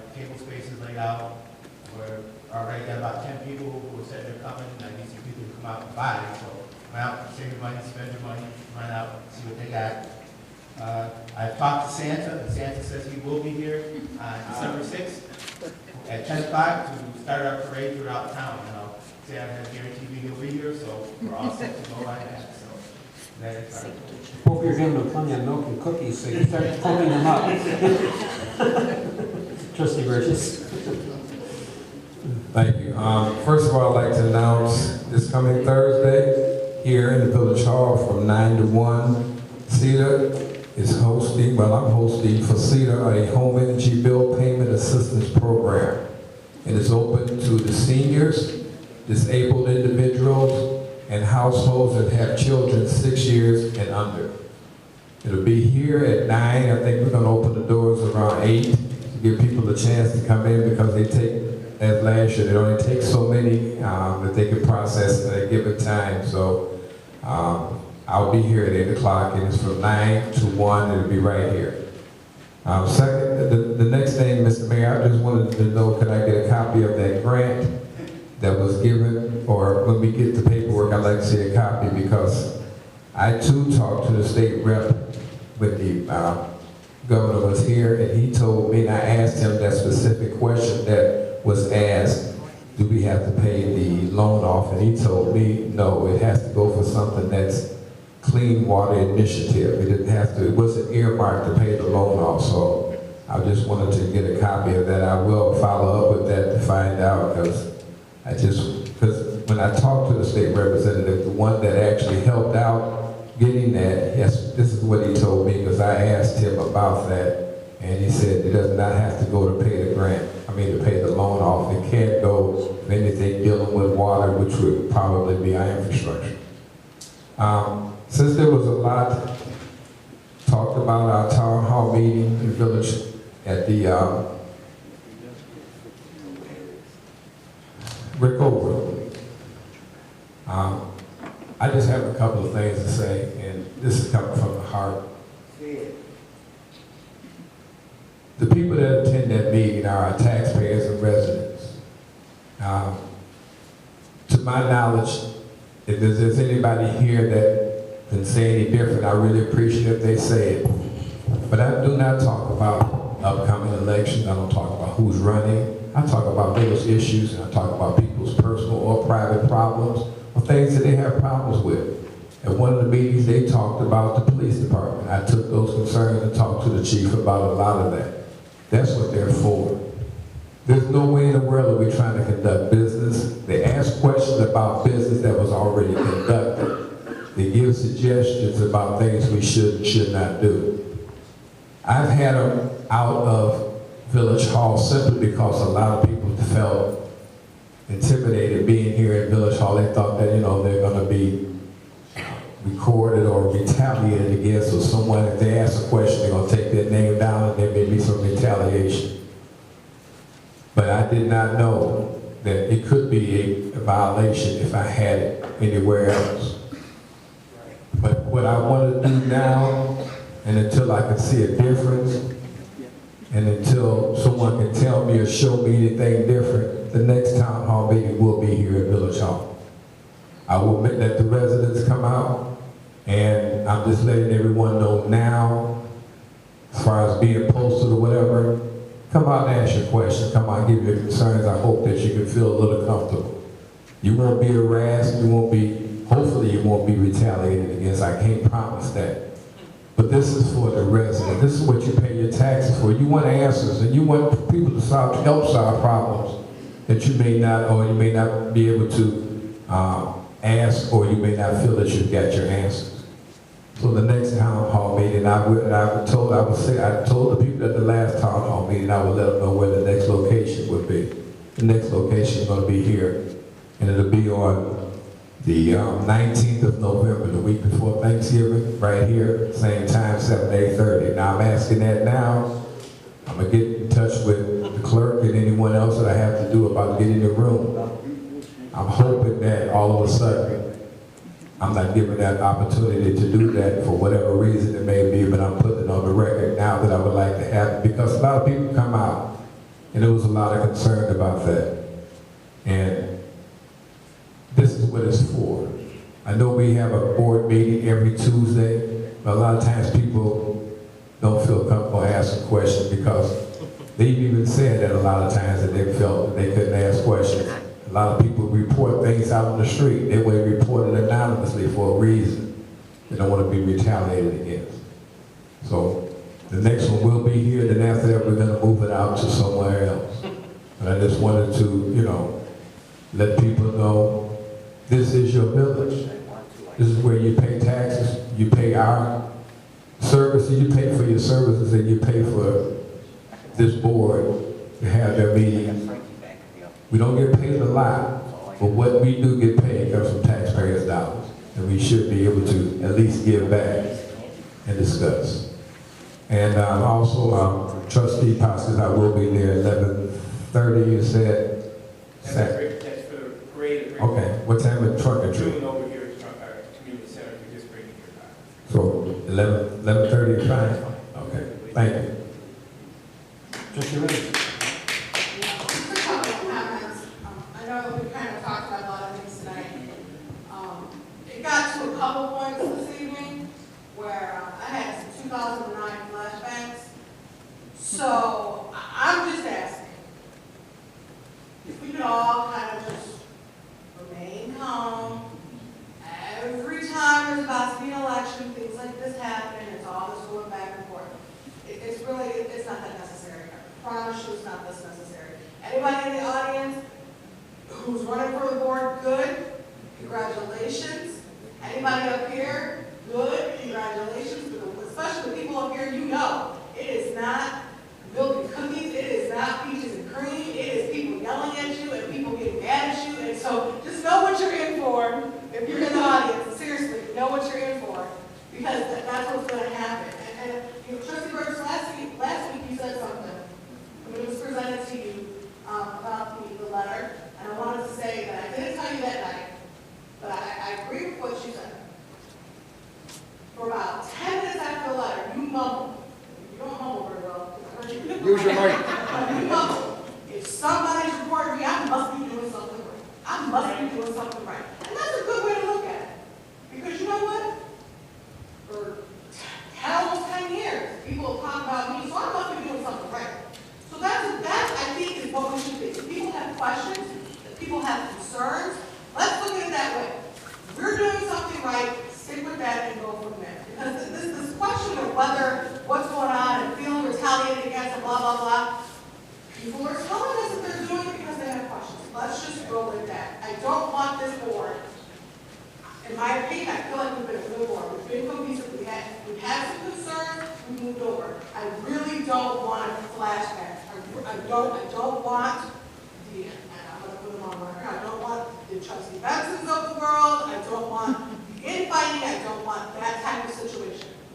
If we are all elected officials, and we are all adults, we should be able to come to an agreement about something. We had the flashbacks, like I said before, with the operation in the audience, and the pep and the hollering, and the cell phones going off, and we should be able to conduct business, and that's what I want to go back to. I don't think that just because an election is 6-7 months away, that now we need to forget who we've been for the past 18 months. That's my only question to the board. Like I said, I don't have a dog in this fight. I'm sitting up here for another 3 years, and I don't have to run in April. So I'm not. Maybe I can look at it as outsider and I'm seeing this, but I can already see the beginnings of the problems. And you did this, and I did this, and we should do this, and we should do that. Let's do better. That's all I ask. And as a village, as audience members, as people who are running, as board members, whether you're running or you're staying, can we pledge to do better? Can we be the board that we were and have been for 18 months? That's my point. All right. Yeah, we did this one on one time. I think we had some good discussion tonight. I think there's good debate, and that's what these committee meetings are for. They're for active dialogue. And I think we saw tonight trustees that had some good comments. They had some other comments. But again, we saw dialogue tonight going back and forth. And again, I don't think the meeting too much got out of hand tonight. I think what we see tonight is we see trustees who are passionate about what they believe. And I think the board did a good job tonight. It's 9 o'clock. I just got a few things I want to do with the closing. Is I talked about the, Mr. Griffin asked a question about Opens Meeting Act. And is there a violation? Again, I can't tell you if there's a violation or not. That has to come from the Attorney General. You know, the question on, you know, that I attended the meetings. Well, yeah, I attended the meetings. But you have to remember, there's a lot of things that are involved. If the PAC decides that the town hall meeting falls under the Opens Meeting Act, just because you have a quorum doesn't mean that's the only reason you're in violation. Because consider Open Meetings Act and you didn't have a quorum and you still held that meeting, you're still in violation. So just to say, okay, you had a quorum or you didn't have a quorum, there's other things. There's other things that's involved. You know, agendas and postings and where things are posted and discussions and part of those discussions, what they really consisted of. Did those meetings consist of talking about village business? You know, again, the Opens Meeting Act changes every year. That's why IML, the conferences are so important for trustees to attend. Because this year there were so many changes to the Opens Meeting Act, there was 2 separate meetings that were held to discuss Open Meetings Act changes. It's getting to be a point where if you're an elected official, you better make sure you have a lawyer degree behind you so you can understand what you can do and what you can't do. And I'm telling you, anyone that says they know the Opens Meeting Act and they know what they can do, I'll tell you what, it must be a better person than I am. Because I'll tell you what, there's so many changes, I still have questions. And I sit up here as being probably the longest one sitting on the board. So, we need to be careful about how we're, you know, we saw arrogance under the last administration. We don't need to see it here. You know, and again, this board needs to be very careful. And I know the trustee plans on having their town hall meeting. Well, I can tell you that we're going to wait and see what the Attorney General says. And if it is considered an open meeting, then that meeting won't be held.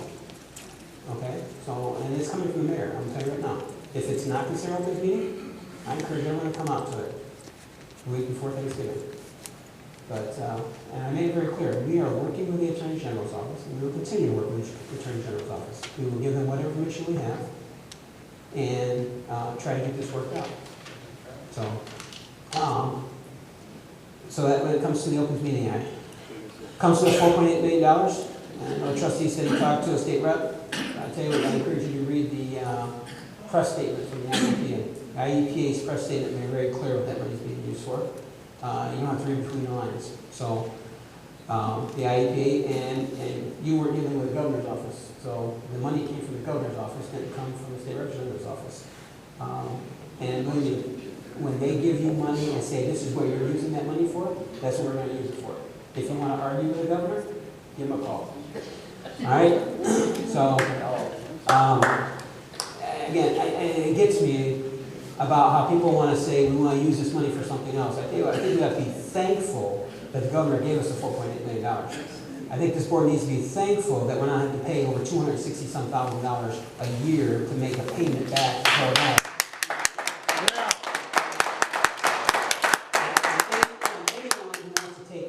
Funds that's made to pay off that loan and use it for something else, I think you need to start looking at your financial, if you're financially sound, because there's a lot that needs to be taken care of. And again, I'm not going to tell the governor that I'm going to use the money that he told me where it's going to go for, what's it going to be used for. I'm not going to tell him, well, no, I'm going to use it for something else, because I talked to someone else. So, the other thing is, there's a small business development center is having a veterans, let's see here, a program proud to offer to veterans military personnel for those leaving the service our country, they're looking for jobs. They're having a thing on November 13, 2014 from 8 a.m. to 3 p.m. It's going to be held at Governor State University. It's free to veterans, $40 to non-veterans. They've got keynote speakers, they've got speed network sessions, business plans, financial panels, buying a business, and there's a whole entire list of things. So if anyone's interested, especially if you know any veterans, this is to help our veterans. On October 23rd, LG Sims is having a senior health fair. And a lot of these, a couple of these are on the back table. So on the 23rd, that's from 9:30 to 2. That's over at Thule Park at 501 East 90th Place, Chicago, Illinois. LG Sims is also having, I think it's on the back table, Get Ready for College. Saturday, October 25th from 10 to 11, or 10 to 1. That's being held at Butler College. So if you know any young people getting ready to go to college, I'm going to show them about this. Early voting, I think it's already been mentioned. It's on the back table. It talks about places where you can early vote. We want to make sure we encourage our residents to get out and early vote. This election is a very important election. I already told the board, in fact, my times got changed. I'll be down in Springfield on Friday. I was supposed to go Thursday. But my times got changed. I'll be in Springfield on Friday. And I get to give a presentation for the Illinois Department of Natural Resources. We are working on getting a $200,000 grant for Arrow Park. And we've pretty much got the presentation just about complete. But to tell you how important this is, it makes it very clear that if I'm not there, we're not eligible for the grant. So that's why I'm taking an vacation day for the village, so that we can go out down to Springfield and hopefully get this. Enbridge, again, so we'll get this posted up there outside. We've got a poster from Enbridge talking about pipeline safety. So when you're coming through the village hall portion, look for this out there. Things what to do, how to know, what to respond when it comes to pipelines. So that's, let's see here. We've got the enterprise zone. We all approved the enterprise zone. I put the village up. Keep your calendars marked for November the 3rd. I'll know for sure sometime this week. But Sauk Village is one of the areas that will host. I put us in for hosting the enterprise zone public hearing. And if we're accepted, of course there's other communities that are also doing it. It'll be November 3rd from 6:30 to 8:30 p.m. And that will consist of multiple communities when it comes to the enterprise zone member. We joined in with a group of communities consisting of Crete, South Chicago Heights, Sauk Village, Fort Heights, Lithia Fields, and I know I'm missing someone else. So our new enterprise zone title is now the Route 394/Route 30 corridor enterprise zone. So that's coming up. But if anyone wants to see what the IUPA newsletter is, news release, you can go to the mayor's Facebook page. You can just go under Mayor David A. Hanks. Click on my cover, and there's a link that will take you directly. Once you click on that, take you a link directly to the IUPA and the newsletter talking about that $4.8 million that Sauk Village got. So if you get a chance, go out there and take a look at it. All right, with that said, ask for a motion to adjourn. No.